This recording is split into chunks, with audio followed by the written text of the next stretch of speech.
واجب نہیں ہے، مسلمان پر ہی کرنا واجب ہے۔ اگر کوئی کافر کسی مسلمان کے پاس جاتا ہے حج کرنے کے لیے اور وہ حج کرتا ہے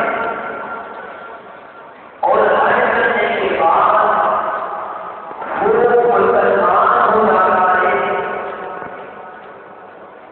کلمہ طیبہ پڑھ کر اسلام کے دائرے میں داخل ہو جاتا ہے، تو وہ بھیجا والا حج اس کے لیے کافی نہیں، بلکہ اس کو نئے سرے سے حج کرنا ہوگا، اس کو نئے سرے سے حج کرنا ہوگا، کیونکہ یہ کہ جو حج کی جو پہلی شرط ہے کہ مسلمان ہونا، تو مسلمان ہونا نہیں پایا ہے۔ اسی طرح حج فرض ہے بالغ پر، نابالغ پر حج کرنا فرض نہیں۔ اگر کوئی والدین اپنی نابالغ اولاد کو اپنے ساتھ حج کروانے کے لیے لے جاتے ہیں تو اس نابالغ پر حج تو فرض نہیں، بلکہ وہ حج ادا کرنا اس کے لیے نافذ ہوا، ثواب کو ملے گا، اور جب وہ بالغ ہو جائے گا اور حج کی تمام شرائط اس کے اندر پائی جائے گی، تو پھر اس کو نئے سرے سے حج کرنا فرض ہے۔ اور نابالغ والا حج اس کے لیے کافی نہیں ہوگا، کیونکہ بالغ ہونا شرط ہے۔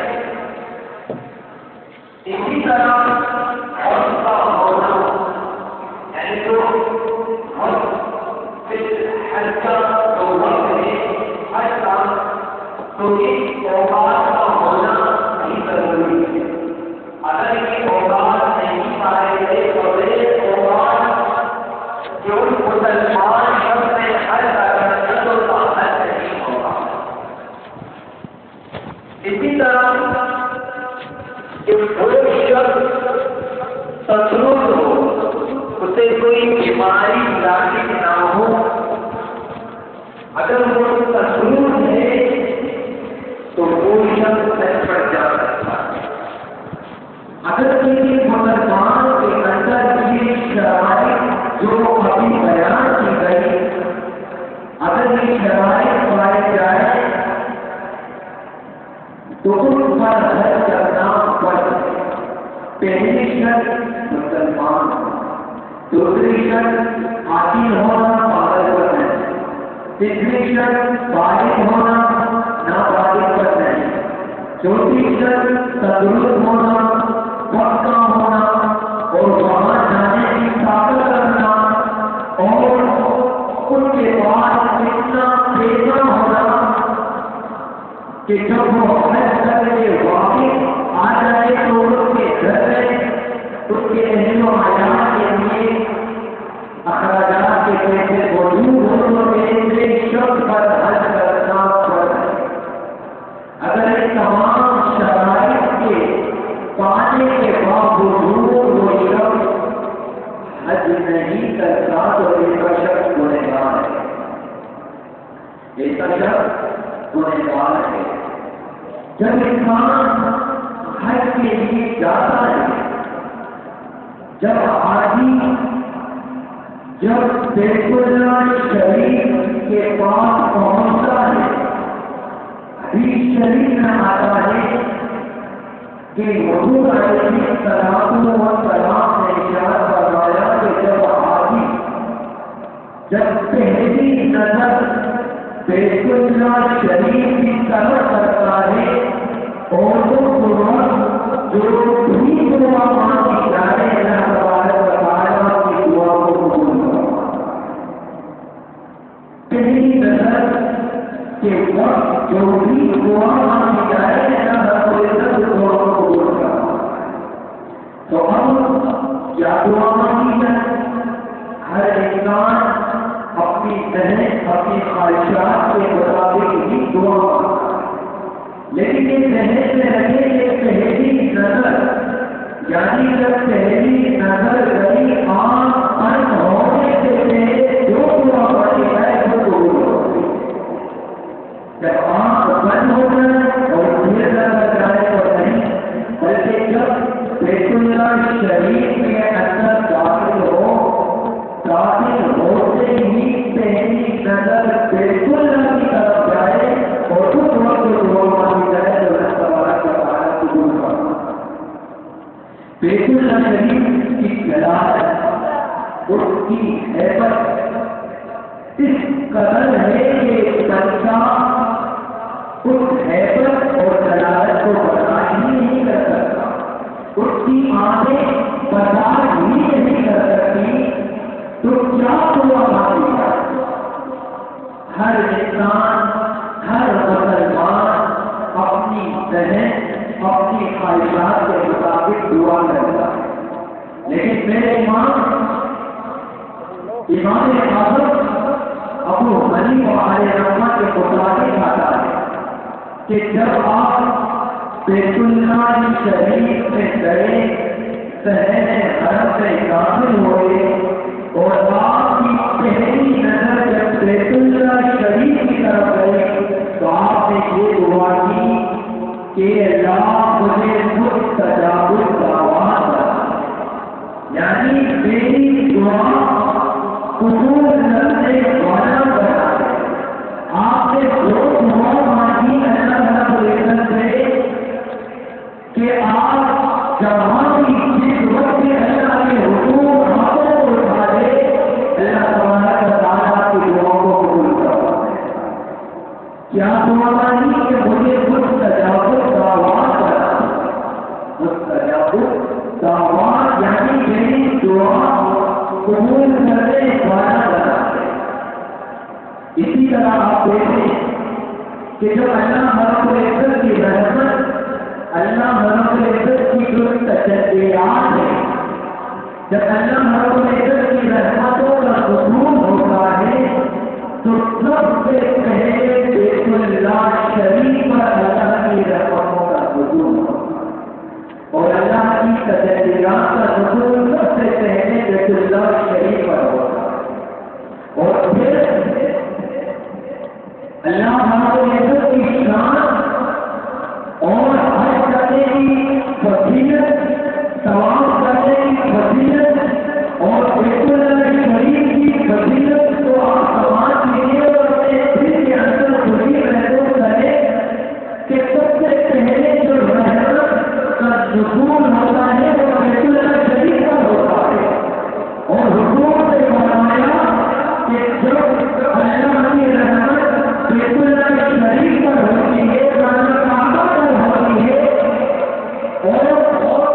بیت اللہ شریف کے ارد گرد جو مسلمان طواف کرتے ہیں اللہ رب العزت ان کی مغفرت فرماتے ہیں.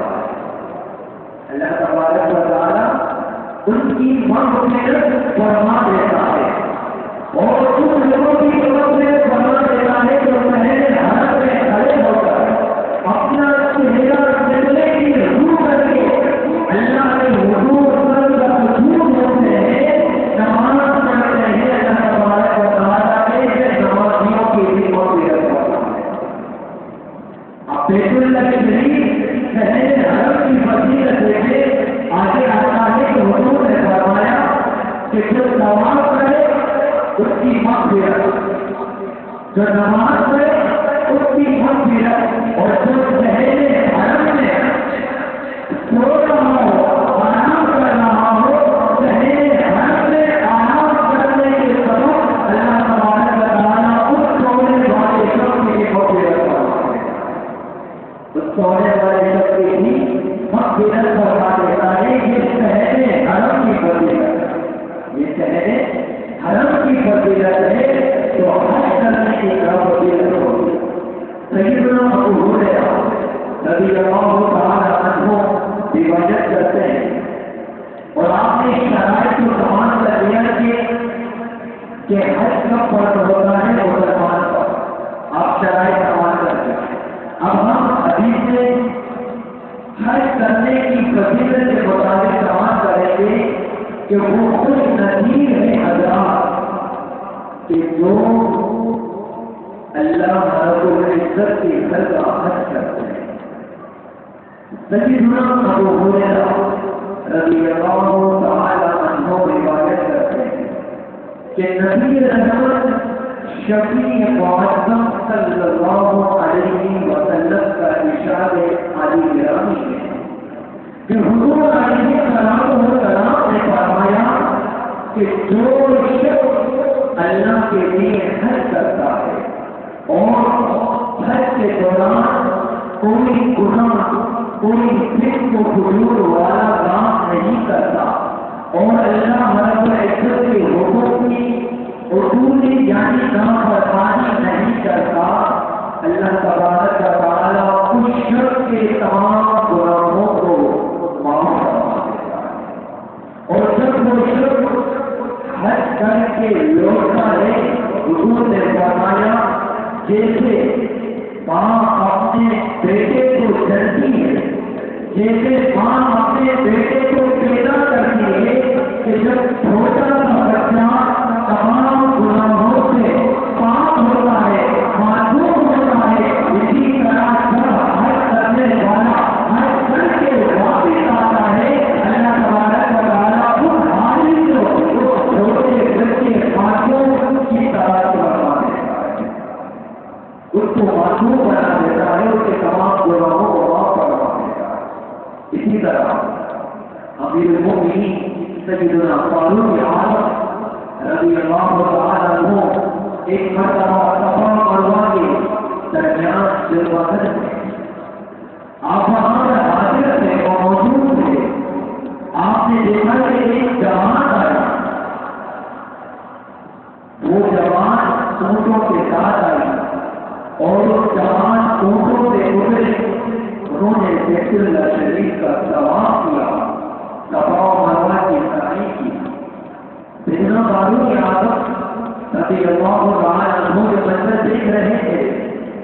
آپ رضی اللہ تعالیٰ عنہ نے اس جماعت سے پوچھا کہ تم کہاں سے آئے ہو؟ وہ جماعت کہنے لگی، وہ قوم جو آئی تھی، وہ لوگ جو آئے تھے، وہ کہنے لگے کہ ہم عراق سے آئے ہیں.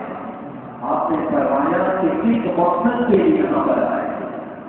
تو جماعت نے کہا کہ ہم بیت اللہ شریف کا طواف کرنے کے لیے، صفا و مروا کی سعی کرنے کے لیے، ہم حج کرنے کے لیے آئے. آپ نے پھر پوچھا کیا کوئی اور کسی کام کی غرض سے آئے، تجارت کے لیے آئے یا قرضہ وصولی کے لیے آئے؟ تو ان لوگوں نے کہا کہ نہیں، صرف اور صرف وہاں اللہ کی رضا کے لیے، اللہ کے گھر کا طواف کرنے کے لیے آئے. تو سیدنا فاروق اعظم رضی اللہ تعالیٰ عنہ نے اس قوم سے کہا کہ تم اب اکثر تو اعمال کرو، یعنی تم اب نئے سرے سے اعمال کرو. اللہ رب العزت نے تمہارے پچھلے تمام گناہوں کو معاف کروا دیا. اللہ رب العزت نے تمہارے پچھلے تمام گناہوں کو معاف کروا دیا ہے. یہ فضیلت ہے حج کرنے کی. اسی طرح ایک اور روایت میں آتا ہے کہ عمر ابن عاص رضی اللہ تعالی عنہما کے پاس کچھ صحابہ رہے اور اس وقت عمر ابن عاص رضی اللہ تعالی عنہ کا انتقال کا وقت قریب تھا، یعنی آپ کی روح تب ہونے ہی والی ہے. صحابہ فرماتے ہیں کہ جب ہم عمر ابن عاص رضی اللہ تعالی عنہ کے پاس گئے تو وقت انتقال تھا اور آپ بہت دیر تک رونے لگے، اپنی آنکھوں سے آنسو جاری. اور پھر صحابہ فرماتے ہیں کہ عمر ابن عاص رضی اللہ تعالی عنہ نے اپنے اسلام لانے کا واقعہ بیان کیا. عمر بن عاص رضی اللہ تعالی عنہ نے فرمایا کہ جب اللہ تبارک و تعالیٰ نے میرے دل کے اندر اسلام کا جذبہ پیدا کیا تو میں حضور علیہ السلام کی بارگاہ میں حاضر ہو گیا اور عرض کی یا رسول اللہ صلی اللہ علیہ وسلم نے اپنا ہاتھ بنائے کہ آپ کے ہاتھ میں پیش کرنے کے لیے آیا ہوں، میں اسلام میں داخل ہونے کے لیے آیا ہوں۔ حضور علیہ السلام نے اپنے دست مبارک کو پھیلایا تو عمر بن عاص رضی اللہ تعالیٰ عنہما نے ہاتھ کو کھینچ لیا تو حضور علیہ السلام نے فرمایا کہ عمر کیا بات رہا ہے؟ تو عمر بن عاص رضی اللہ تعالیٰ عنہ نے عرض کی یا رسول اللہ صلی اللہ علیہ وسلم میری ایک شرط ہے۔ حضور نے فرمایا کیا شرط ہے؟ عمر بن عاص رضی اللہ تعالیٰ عنہ نے عرض کی یا رسول اللہ صلی اللہ علیہ وسلم میری شرط یہ ہے کہ میرے پچھلے تمام گناہ ہیں اللہ تبارک و تعالیٰ کو معاف کرتا ہے۔ تو حضور علیہ السلام نے فرمایا اے عمر کیا تمہیں اس بات کا علم نہیں کہ ان الاسلام یہدی ما کان قبل وان الہجرۃ تہدی ما کان قبل وان الحج یہدی ما کان قبل۔ اے عمر جب بندہ اسلام قبول کرتا ہے جو اس نے کفر میں جو گناہ کیے ہوتے ہیں اسلام میں داخل ہوتے ہی اللہ تبارک و تعالیٰ اس کے تمام پچھلے گناہوں کو معاف کرتا ہے۔ فرمایا وَأَنَّ الْهِجْرَةَ تَعْظِيمُ مَا كَانَ قَبْلَهُ، اور جب بندہ ہجرت کرتا ہے یعنی اپنے شہر سے دوسرے شہر کی طرف ہجرت کرتا ہے اس بندے سے جتنی بھی لفظیں ہوئی ہوتی ہے اللہ تبارک و تعالیٰ ہجرت کی بدلت سے اس کی تمام لفظوں کو معاف کرتا ہے۔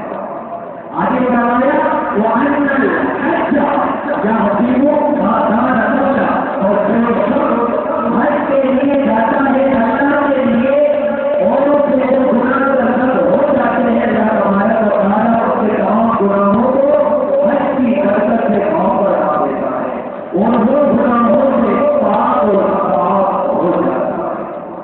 عمر بن عاص رضی اللہ تعالیٰ عنہ کی اس مبارک حدیث کو سماعت کرتے ہوئے ہمیں یہ معلوم ہوتا ہے، ہمیں یہ پتا چلتا ہے کہ جب بندہ حج کے لیے اللہ کی رضا کے لیے جاتا ہے وہاں کوئی گناہ والا کام نہیں کرتا، اللہ کی نافرمانی والا کام نہیں کرتا، اللہ تبارک و تعالیٰ اس کے تمام پچھلے گناہوں کو معاف کرتا ہے۔ قاضی عیاض علیہ رحمہ اپنی کتاب شفا شریف بہت ہی بہترین کتاب شفا شریف حدیث کی ہے، آپ اپنی کتاب میں ایک واقعہ نقل کرتے ہیں۔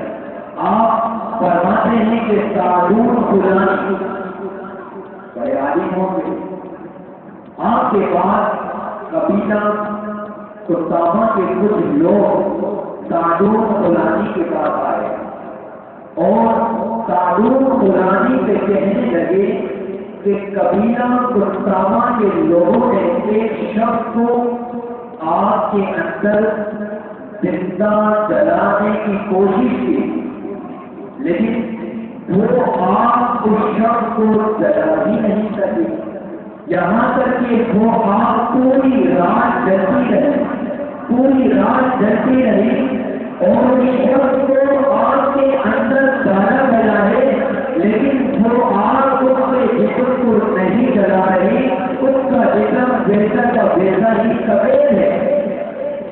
تو خاتون فلانی کہنے لگے کیا اس شہید نے کیا 3 حج کیے ہیں؟ آپ نے کیا فرمایا کہ اس شخص نے کیا 3 حج کیے؟ اس قوم والوں سے پوچھا تو اس قوم والوں نے کہا کہ حضور ہاں اس شخص نے اپنی زندگی میں 3 حج کیے ہیں۔ تو آپ نے فرمایا کہ مجھ تک یہ حدیث پہنچی ہے کہ جو شخص ایک مرتبہ حج کرتا ہے اس نے اللہ رب العزت کے فرض کو ادا کیا اور جو دوسرا حج ادا کرتا ہے اس نے اللہ رب العزت کو کر دیا، یعنی اس نے اللہ رب العزت کے پاس اپنا ثواب جمع کروایا۔